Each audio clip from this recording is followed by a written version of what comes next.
Sorry.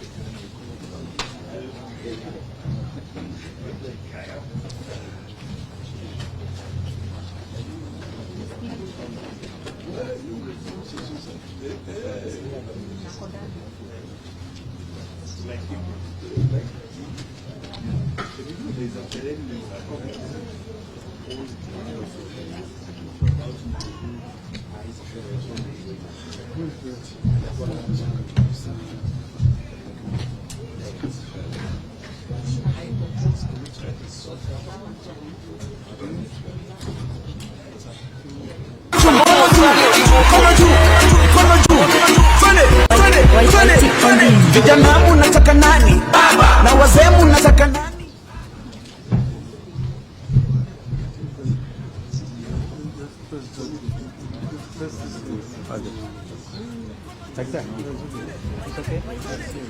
Vijana mnataka nani? Baba. Na wazee mnataka nani? Akina mama mnataka nani? Kila kona mnataka nani? Yeah. Ladies and gentlemen, happy Labor Day.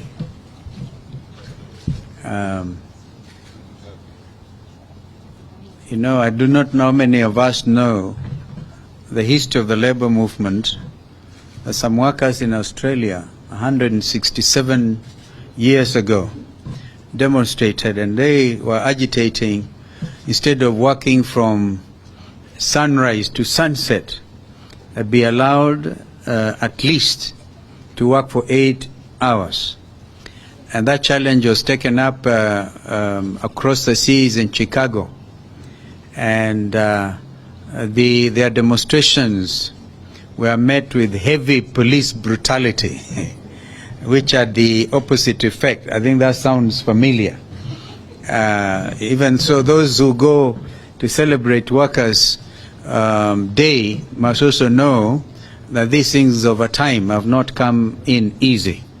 It took people's struggling to get to where we are.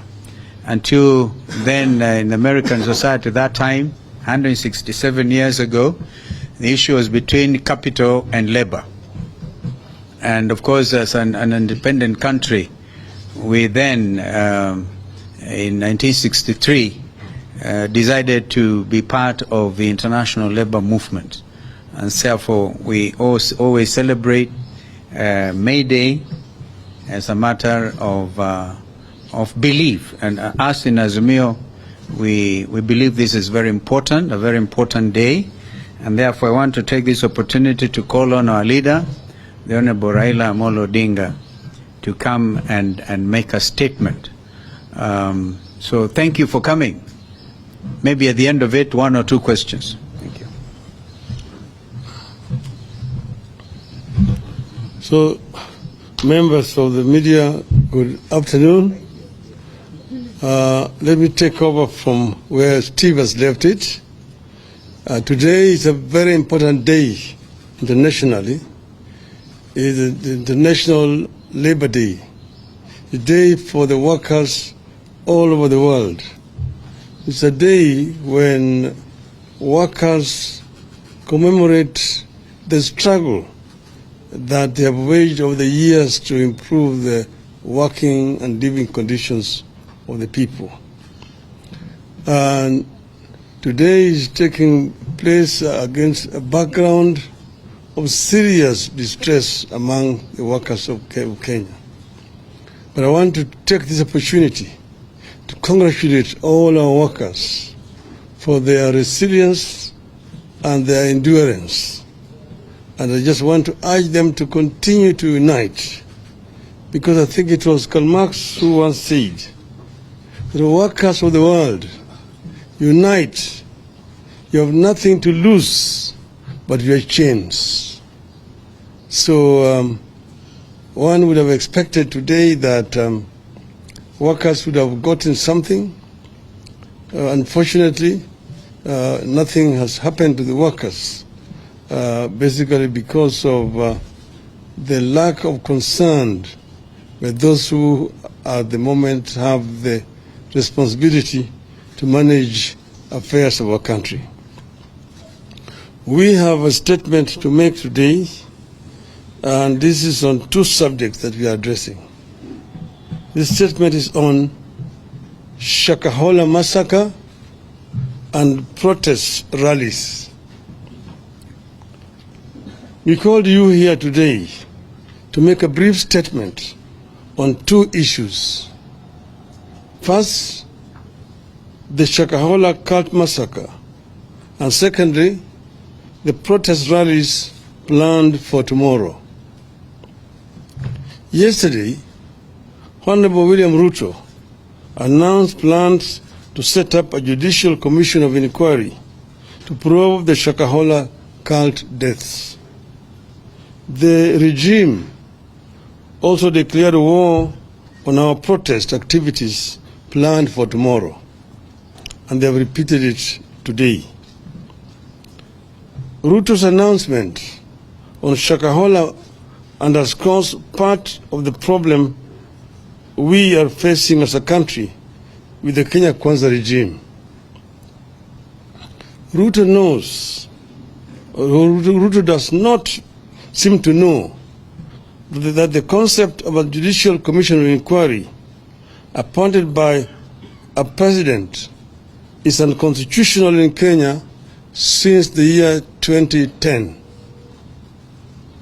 Under the 2010 Constitution and its entrenchment of separation of powers, the exercise of judicial power is only as provided under Article 1 and Chapter 10, which provides as follows, and I quote, 1.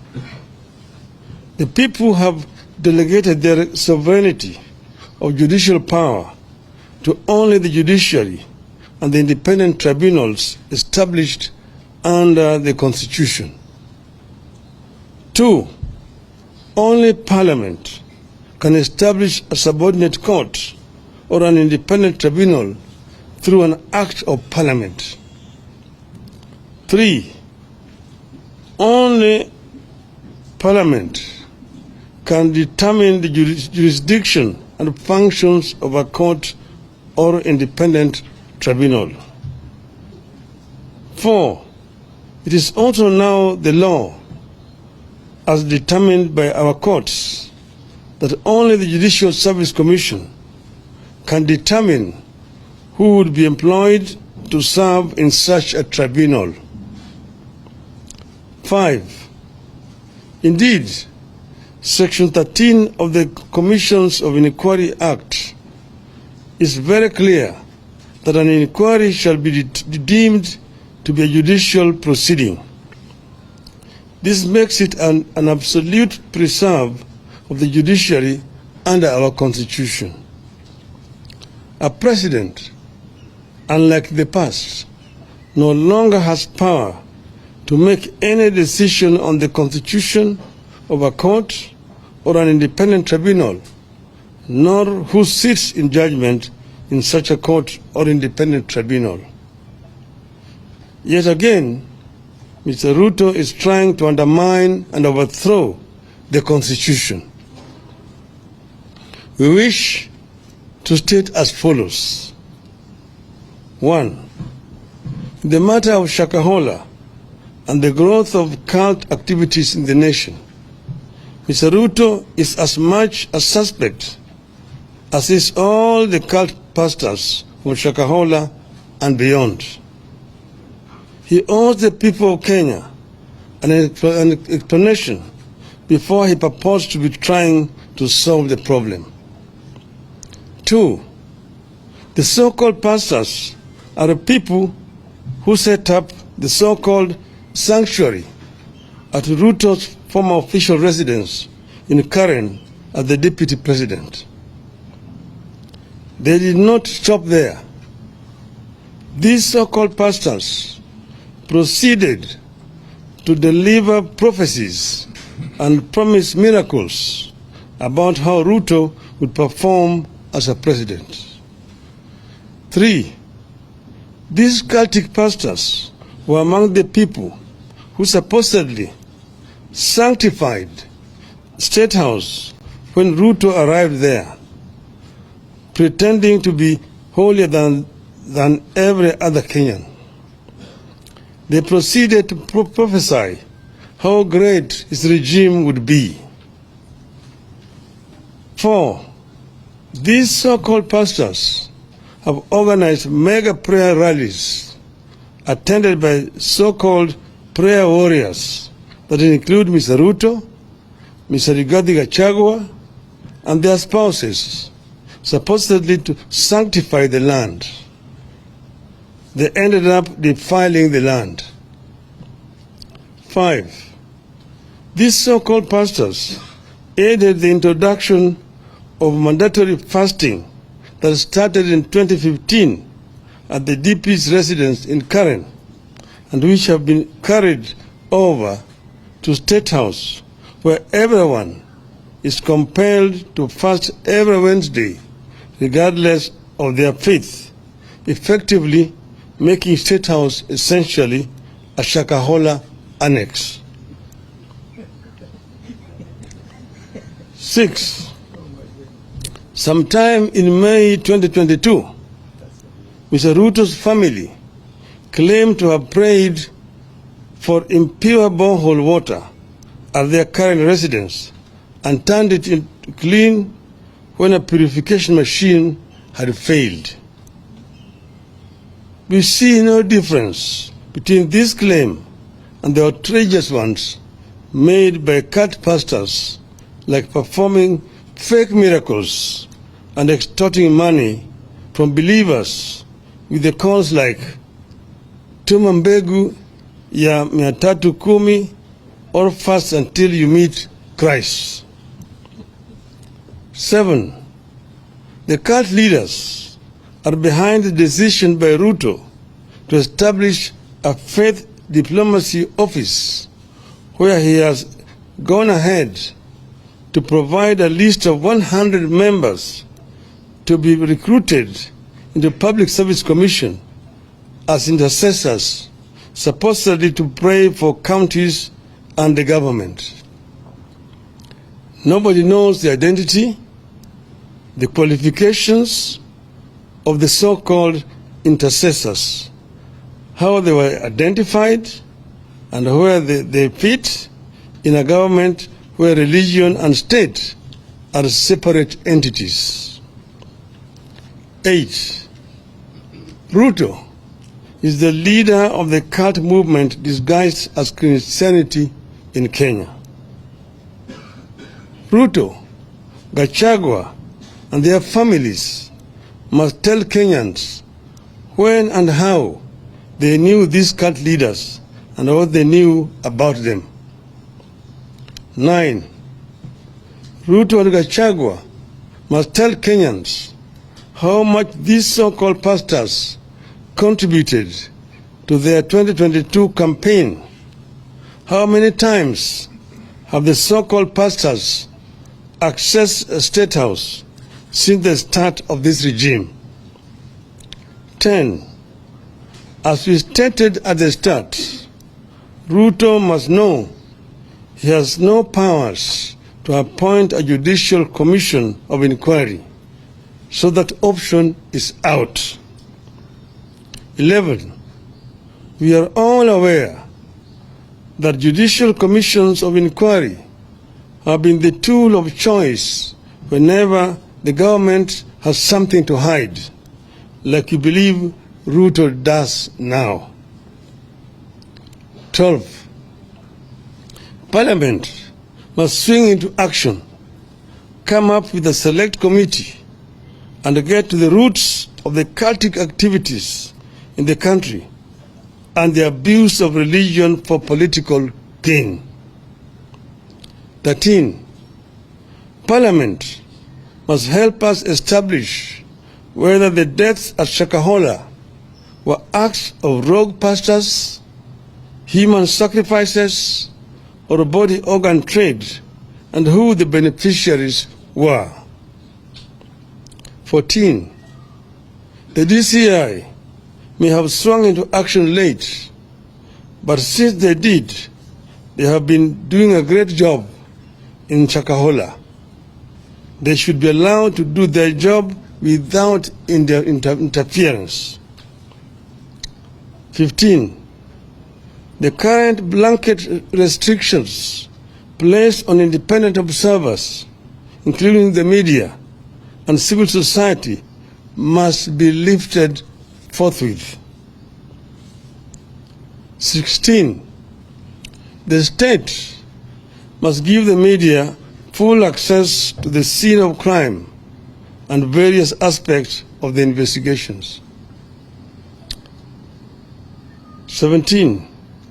Going forward, Ruto must commit to draw a clear line between religion and state in this country. He has deliberately merged the two to enable his political survival and as the cover-up for his corruption. 18th, on Shakahola, Ruto is as guilty as those he is seeking to investigate. I repeat, he is as guilty as those he is seeking to investigate. The blood of those children who starved to death crying for a spoon of water is in Ruto's hands. On our planned protest rallies, we confirm that they are on tomorrow, beginning 6 a.m. on the 2nd of May 2023. As we stated yesterday, the Constitution of Kenya, which in Article 37 provides that every person has the right peacefully and unarmed to assemble, to demonstrate, to picket, and to present petitions to public authorities. That has not been suspended. I repeat again, every person has the right peacefully and unarmed to assemble, to demonstrate, to picket, and to present petitions to public authorities. That provision has not been suspended. And our demonstrators tomorrow have been informed, and I repeat here, that tomorrow's demonstrations are going to be peaceful. Nobody is allowed to carry any weapon. Nobody should try to interfere with anybody's private business. We are basically demonstrating to present our petitions to respective authorities. Police cannot decide in advance that there shall be violence, then proceed to ban political activities that are protected by the Constitution. That is the making of a dictatorship. It amounts to a suspension of the Constitution. We will resist. We will resist. As we said yesterday, we shall present a petition to the IEBC, the Office of the President, the National Treasury, and the Public Service Commission. We repeat that the only violence and destruction of property that have taken place during our activities are when the police invade our marches and when Gachagua's hired goons to invade the Kenyatta family farm and stole sheep and cut down trees. Mr. Gachagua and Mr. Kamau Ichung'wah are themselves charged with sending goons to go and invade a farm and also a business premises, and no action has been taken by these police officers against them. It is instructive that to date, nobody has been arrested over that invasion of the farm. Nobody has been arrested over the destruction of Spectre International factory by goons hired by the same Gachagua. The state cannot purport to ban our activities on the grounds that it is protecting public property, while at the same time sponsoring the destruction of property in another corner of the city. So these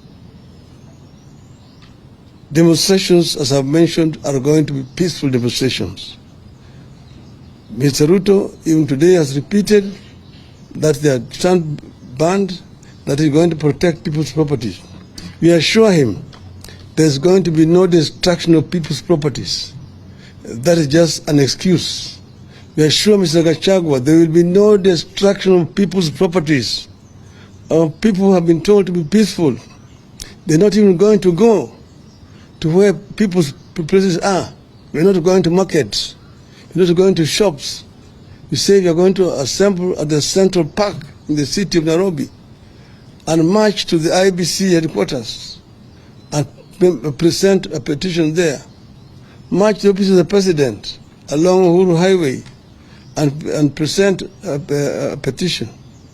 And also go to the treasury buildings. There are no businesses along those streets. So therefore, nobody should come up with the excuse that they are going to protect people's properties tomorrow. They want to take this country to the dark days when people are not allowed to protest or to march. I invite them to see what is happening in France. Citizens have been demonstrating, buying tires on the streets in France, and they are protected by the police. They've been demonstrating in Europe, in Britain. They've been demonstrating in Israel. They've been demonstrating even in Japan. So we want to tell these people that Kenya fought very hard to bring this new constitution. We will ensure that the provisions of this constitution are protected. The civil rights of the people of Kenya must be respected by whoever is in the regime, unless they want to impose a kind of civilian dictatorship back on our people. Asanteni sana. End of the statement.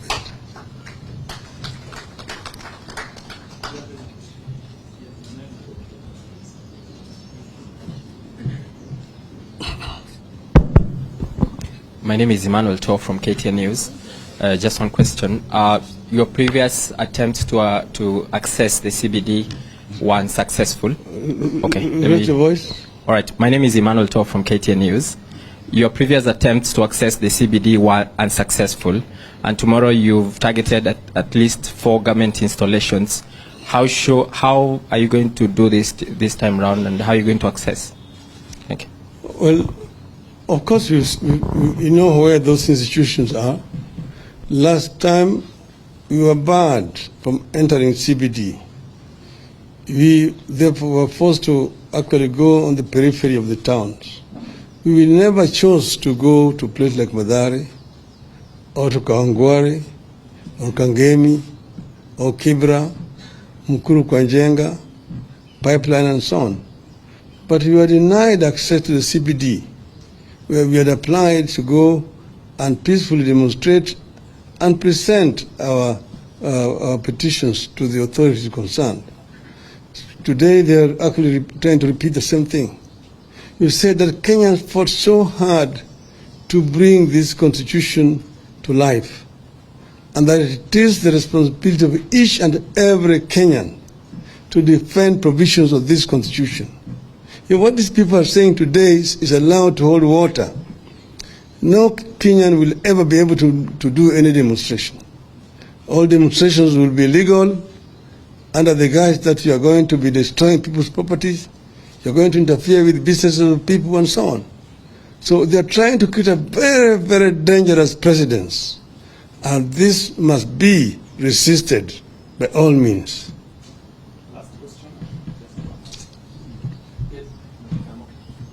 Prime Minister, thank you. I am Ayub Abdikari from Citizen TV. And this is generally a concern from the Kenyan public. You hold on to a position granted by the Constitution. That's given. The government says we are banning that based on the destruction of property and the chaos that might accompany your protests. But I'm concerned on behalf of the Kenyan people as a professional because of the political uncertainty. You are a leader in this country who is held in high esteem. The president exercises authority from the people as it is happening at the moment.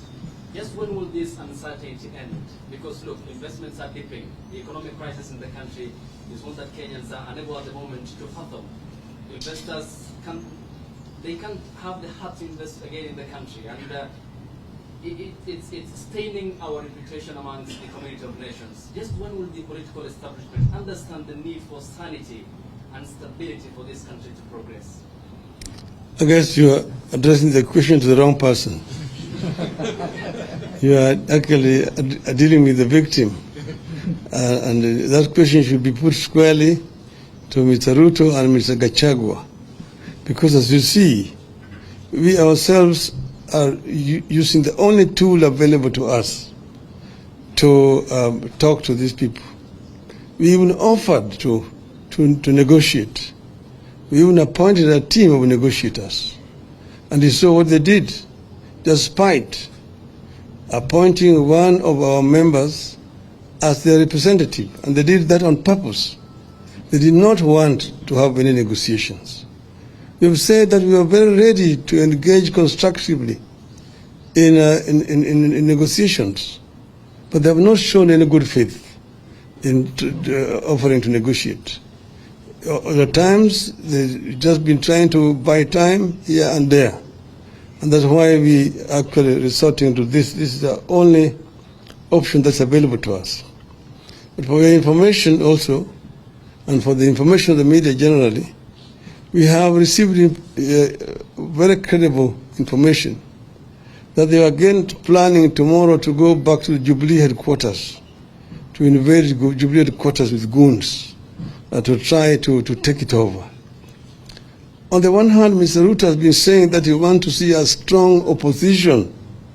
That's why they've been saying that they want to create a position of a leader of opposition in parliament. At the same time, he's trying to cannibalize opposition. He's moving out to buy out members of parliament from the opposition to reduce the strength of opposition in parliament. He's also trying to take over political parties in the opposition.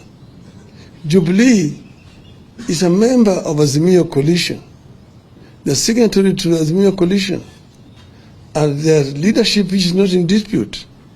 Those who try to carry out a coup in Jubilee were told by the courts that they should use internal mechanisms to resolve those problems. And according to the information that we have, Jubilee has actually called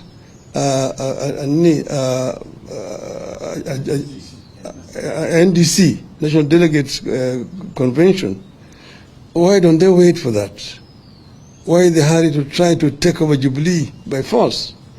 This basically shows you that people who are hell-bent on trying to return this country to a single-party dictatorship, which we came from those other days. So we are people who are defending the gains which have been made by the people of Kenya.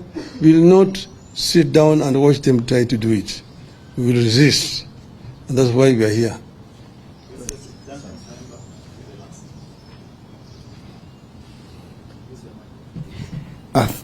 Thank you. My name is Duncan Haimba from NTV. Two quick questions. One, those in government are accusing Azimio, the chairman of Azimio Council, that's retired President Uhuru Kenyatta, and yourself and the team as out to cause anarchy, and they read his involvement and your involvement long after you had accepted and moved on in court.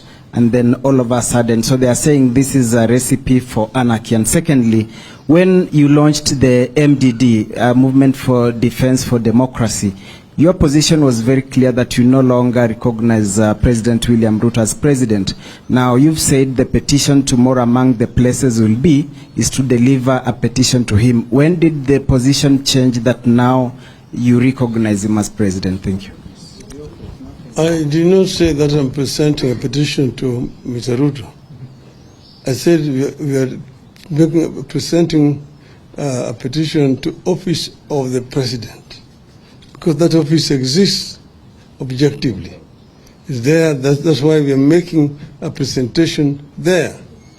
And what we are saying there is that we're asking them to ensure that the Constitution is respected, that they do not try to cannibalize political parties. We're also going to the Treasury and making a presentation that they should release funds to the county governments. Because as you can see, they are trying to kill devolution by refusing to transfer funds to the county governments. So operations in most of the, almost all county governments have actually ground to a halt. They are just raising money through loans from banks to pay salaries to staff who are actually doing nothing at all. Then we say we are going to the IBC as an office to make a presentation to them. One, to agree that servers should be audited. They should allow the auditing of the servers.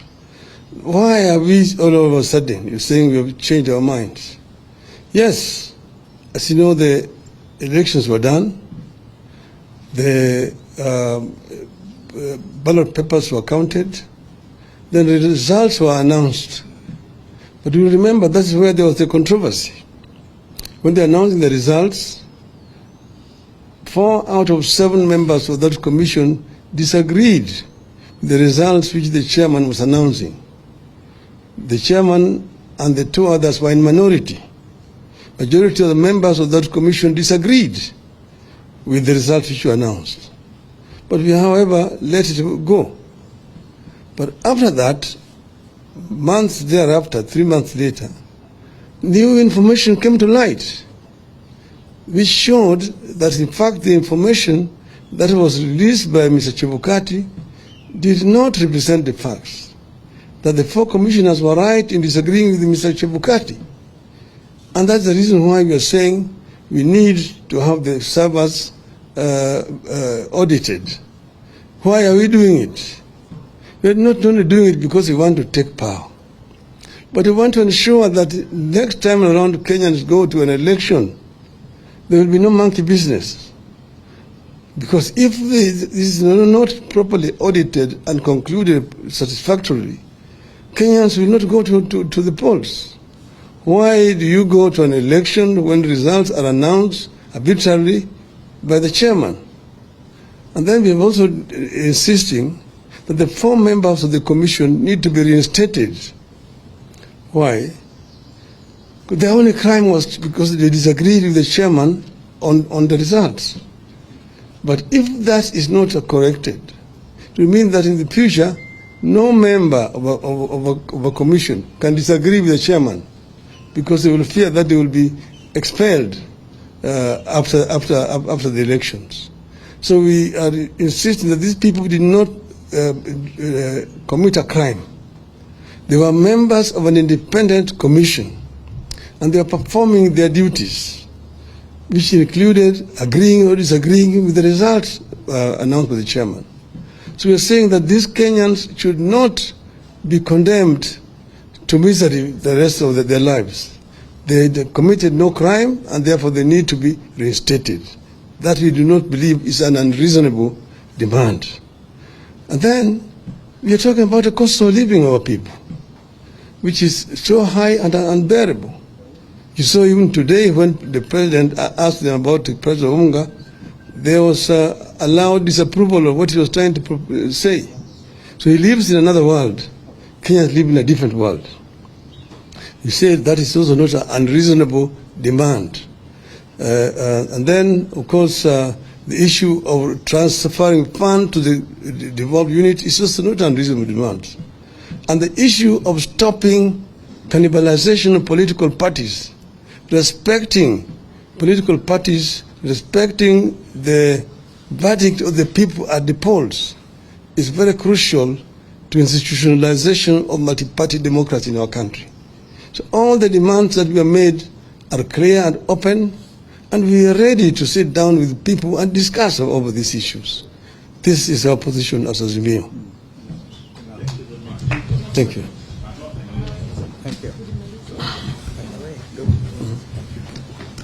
food is talking about at 160, 170, all of it is GM. Yeah, all that unga. It's all GM. Can you imagine? Yeah, I know that. It's not you. Hey.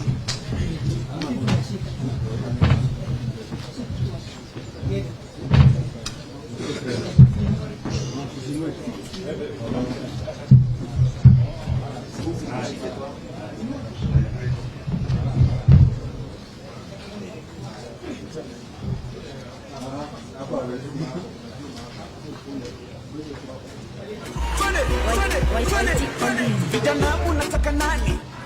Wazee munataka nani? Kiwa mama munataka nani? Kila kona munataka nani?